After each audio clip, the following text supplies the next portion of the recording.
Hello అండి, అందరికీ నమస్తే. ఈరోజు వేరుశెనగ పప్పులతోటి పచ్చడి చేశానండి. ఇది మామూలుగా అన్నంలోకి చేసుకుంటాము, కానీ పొంగట్లోకి, ఇడ్లీలోకి చాలా బాగుంటుంది. ముందుగా అయితే ఒక 2 స్పూన్ల ఆయిల్ వేసుకొని ఒక 10 పచ్చిమిర్చి తీసుకున్నానండి. ఒక రవ్వ పెద్దవిగా ఉండడం వల్ల 10 తీసుకున్నాను. దానికి తగ్గ చింతపండు కూడా ఒక నిమ్మకాయ సైజ్ అంత అయితే నానబెట్టి పెట్టుకున్నానండి ముందుగానే. ఒక 2 పిడికిళ్ళు వేరుశెనగ పప్పు వేసుకొని ఇవి వేగాక మినపప్పు, ఆవాలు, జీలకర్ర అలాగే 2 స్పూన్లు ధనియాలు కూడా వేసేసి వేయించుకొని స్టవ్ ఆఫ్ చేసేసుకోవాలి. పూర్తిగా చల్లారాక మిక్సీ జార్లోకి తీసుకొని ఆ తర్వాత 1 స్పూన్ ఆయిల్ వేసుకొని ఒక 2 టమాటాలు అయితే వాడ్చుకోవాలి.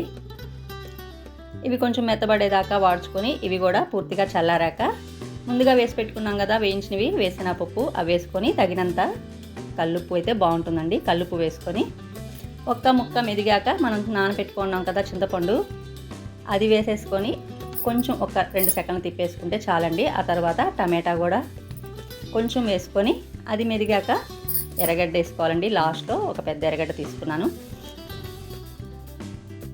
ఎర్రగడ్డ కూడా లైట్గా తిప్పుకుంటే చాలండి. ఏది కూడా 1-2 సెకండ్స్ వేసుకుంటూ ఆపుకుంటుండాలి.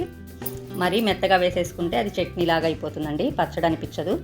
అలా ఒక్క ముక్క వేసుకొని తీసుకొని సర్వ్ చేసుకోవడమేనండి. ఇది ఇడ్లీలోకి, పొంగట్లోకి బాగుంటుంది. అలాగే అన్నంలోకి కూడా సర్వ్ చేసుకోవచ్చు.